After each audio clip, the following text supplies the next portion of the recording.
All right, guys, I'm back. Friday night sparring session at the gym. Yeah, I don't know how I did. Went a little light tonight, I think. I didn't do as many rounds as I'd ordinarily do. And I'm my own worst critic.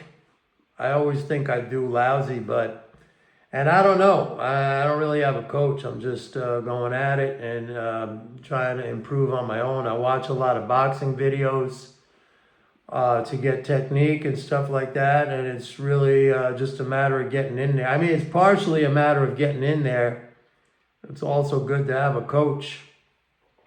But this particular gym that I go to, which is the only one in my town, not a lot of coaching going on, unfortunately. So I kind of have to learn on my own. But it's fun still. And yeah. So, all right, let's talk a little bit about what's going on in the market today. I think right now we have an interim bottom in stocks.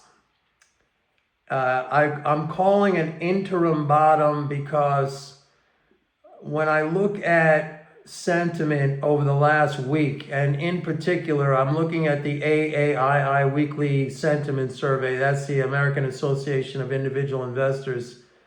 The one thing that stood out to me in that survey, if you want to know, was the fact that neutrals, that means people who have a kind of a neutral outlook on the market, that was at the lowest level in 17 years. You had to go all the way back to 2008 to get a reading that low. Actually, it happened in March, I forget the month, but yeah, in 2008. Neutrals. So what that means to me is that everybody's in. Okay, that's the lowest level of neutrals. Nobody's neutral. I mean, there's some, it's a very small number, but I mean, that's the lowest reading in 17 years, folks. So like everybody's in. So that is a survey of individual investors. Now, they're super bearish, okay? And a very, very low level of bulls. I think it's something, I forget the percentage below the historical average. But anyway, the thing to focus on is the fact that they're super bearish and everybody's in. Remember, neutrals at the lowest level in 17 years. A lot of time, people look at bullish sentiment and bearish sentiment. A lot of times, like I like to look at that neutral reading because when you got people on the sidelines, that means they could still jump in and move the market one direction or another. But when you have nobody left on the sidelines, which I'm going to take a 17-year low in the neutrals to mean there's nobody on the sidelines. I mean, it did get lower than that. There were readings or a reading lower than that going back over 20-something years. But I'm going to take the 17-year low as meaningful right now.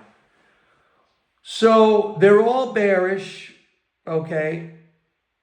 We're about to get a budget passed, I think, which is going to include a debt ceiling increase of $5 trillion or somewhere around there.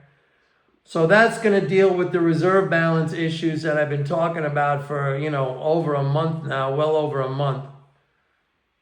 The bond market is still, precarious. It's still a problem. And I don't particularly know what it is. The dollar, if you look at the dollar on a long-term basis, if you look at the dollar index at 100 or 99, wherever it is, if you look at it, really, if you go look up DXY on a chart, and again, I don't do my videos with fancy graphics or anything like that. Maybe I should, but I just don't. If I did, I would put it up for you. I mean, the dollar is still in an uptrend. And what we have seen in the past, 6 weeks or so, it's like a tiny little blip. It's nothing. But let me set that aside for now because I'm really talking about the stock market and this sell-off. Yeah, so if I'm looking at sentiment, a 17-year low in the level of neutrals, everybody's in. Individual investors are super bearish. We got the budget's going to be passed by Congress, which includes a debt ceiling increase of $5 trillion. That's going to deal with this reserve balance issue. And by the way, in the last week, we had another increase of almost 58 billion, which brings reserves at the highest level in a year. We had a 600 billion increase in reserves since the beginning of the year, and that coincided with the debt ceiling. So there wasn't the normal functioning to drain those reserves. So that's injected a lot of instability into the markets, and now we're finally going to get some relief. Now, next week is a tax drain, April 15th. That's a biggie. That might actually help in the short term because that's big time that drains the reserves. But if it's a short-term thing, it's only going to be for a couple of days. But then, I think tax drain, that's why like I said it yesterday, that old Wall Street saying of sell in May and go away, you probably heard that. That's based on the April 15th tax drain. I mean, it leaves the non-government's financial balances very, very low. I mean, you notice if you got to write a check off to the IRS, it takes time to recover those funds. Now, the funds get recovered because the government runs deficits, so it's constantly adding to the financial balances of the non-government, but it takes time.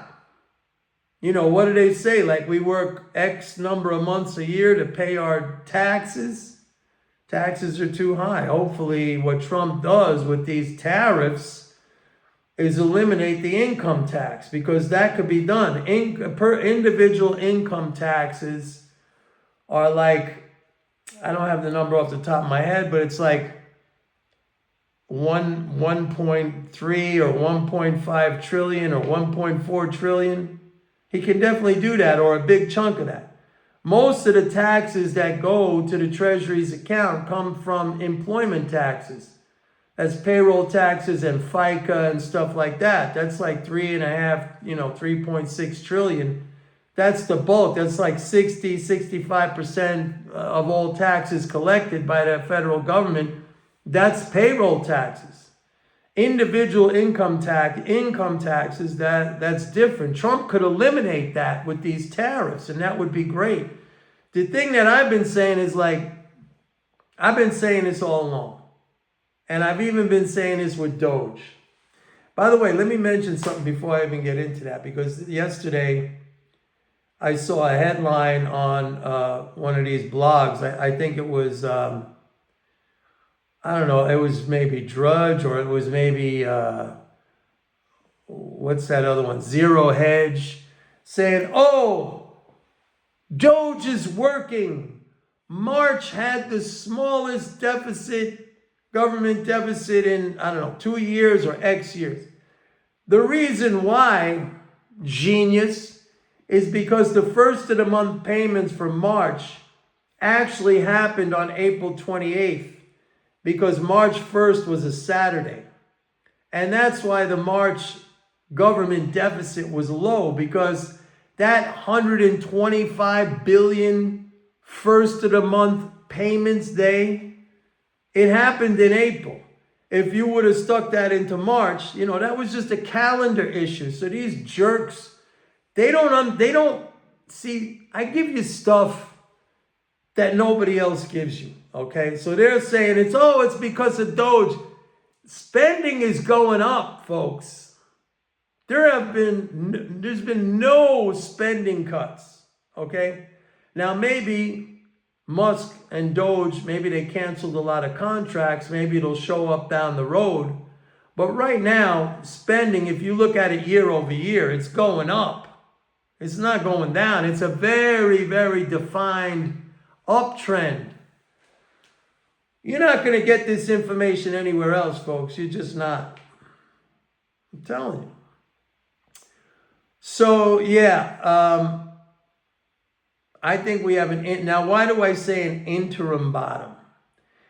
I'm saying this because I want to see what the budget entails. I mean, they're talking about big spending cuts, and we don't know yet. I mean, it went back to the Senate. You know, the House approved the version. They sent it back to the Senate, but the House wants at least 1.5 trillion of spending cuts over 10 years. The Senate had 4 billion. That's it. So it's like they're miles and miles apart. So we'll see what the Senate comes up with, but I want to see what that budget is, because that could end up making a difference. And if we do have a dramatically shrinking deficit, again, I should not use that word, net government transfers, that's the proper way to phrase it.